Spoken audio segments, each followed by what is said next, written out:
Hello बच्चों, चलिए प्रश्न को पढ़ते हैं। निम्न में से कौन सा एमिनो अम्लों के बारे में सही नहीं है? आपको विकल्प दिए हुए हैं। विकल्प ए है ये सभी प्रोटीनों के घटक होते हैं। विकल्प बी है एलेनिन एक एमिनो एवं एक कार्बोक्सिलिक समूह वाला होता है। विकल्प सी है सर्वाधिक सामान्य रूप से प्राप्त होने वाले एमिनो अम्लों में डी विन्यास होता है। और विकल्प डी है ग्लाइसिन केवल प्राकृतिक रूप से प्राप्त होने वाला एमिनो अम्ल है जो प्रकाशिक रूप से असक्रिय होता है। तो आइए बच्चों, मुख्य अवधारणा पर चर्चा करते हुए हम इस प्रश्न को विस्तार पूर्वक समझते हैं तथा इस प्रश्न के संदर्भ में विस्तार पूर्वक चर्चा करते हुए सही विकल्प का चुनाव करते हैं और एमिनो अम्लों के बारे में विस्तार पूर्वक तथा छोटी छोटी जानकारी को एकत्रित करते हुए सही विकल्प का चुनाव करते हैं और पता लगाते हैं कि निम्न में से कौन सा कथन सही है और कौन सा नहीं। तो सबसे पहले हम बात करते हैं विकल्प ए में जो कथन दिया हुआ है ये पूरी तरह से सत्य है, क्योंकि जैसा कि हम जानते हैं कि जो एमिनो अम्ल होते हैं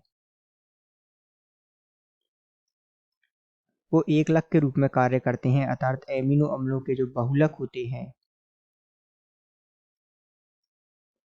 वो होते हैं प्रोटीन।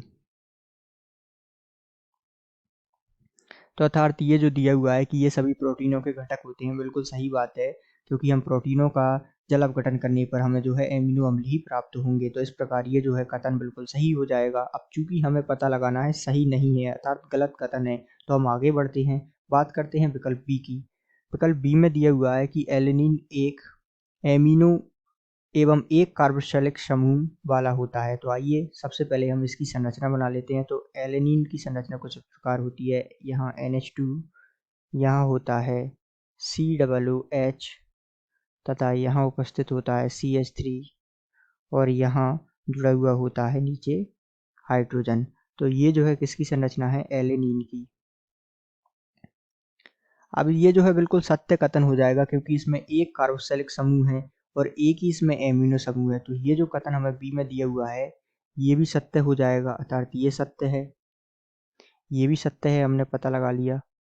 इसका मतलब अब बात करें हम कथन डी की कि ग्लाइसिन केवल प्राकृतिक रूप से प्राप्त होने वाला एमिनो अम्ल है जो प्रकाशिक रूप से असक्रिय है। तो ये जो कथन है ये भी सत्य है। ऐसा क्यों, इसके ऊपर भी हम विस्तार पूर्वक चर्चा कर लेते हैं। तो जैसा कि हम जानते हैं कि ग्लाइसिन की संरचना क्या होती है? COOH। ये जो है इस प्रकार कार्बन से जुड़ा है, यहाँ हाइड्रोजन, यहाँ जुड़ा हुआ है NH2 समूह और ये जो है हाइड्रोजन। तो ये जो ग्लाइसिन की संरचना है इसे देखकर हम कह सकते हैं कि ये जो कार्बन है इससे दो समान समूह जुड़े हुए हैं। इसका मतलब ये जो ग्लाइसिन है वो प्रकाशिक असक्रिय होगा, क्योंकि एक कार्बन से दो समान समूह जुड़े होने का मतलब है ये जो है प्रकाशिक असक्रिय है। तो इस प्रकार ये भी कथन सत्य है। तो चूंकि अब बात करते हैं हम विकल्प सी की। विकल्प सी में दिया हुआ जो कथन है वो गलत होगा, क्योंकि जो सर्वाधिक सामान्य रूप से प्राप्त होने वाले एमिनो अम्ल हैं उनमें डी विन्यास के अतिरिक्त जो है एल विन्यास भी प्रमुख रूप से पाया जाता है। तो यहाँ जो है एल विन्यास भी हो सकता है। तो इस प्रकार हम कह सकते हैं कि एमिनो अम्लों में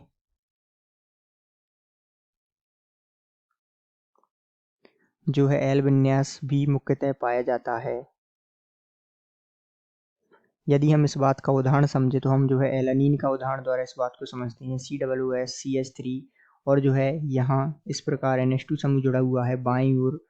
तो ये जो है बाईं ओर NH2 समूह जुड़ा हुआ है, इसलिए इसका विन्यास जो है एल एलानीन होगा, अर्थात ये इसका नाम होगा एल एलानीन, क्योंकि बाएं दिशा में क्या जुड़ा हुआ है? NH2 समूह। तो ये जो है सामान्य रूप से हम कह सकते हैं कि ये डी विन्यास के अतिरिक्त एल विन्यास के रूप में भी पाए जाते हैं। तो इस प्रकार ये कथन ही गलत हो जाएगा, बाकी A B D जो है सही होंगे। चूंकि हमें चुनना क्या है? जो कथन सही नहीं है। तो इस प्रकार हम कह सकते हैं कि दिए गए प्रश्न का सही उत्तर विकल्प डी है। आशा करते हैं आपको समझ आया होगा। धन्यवाद।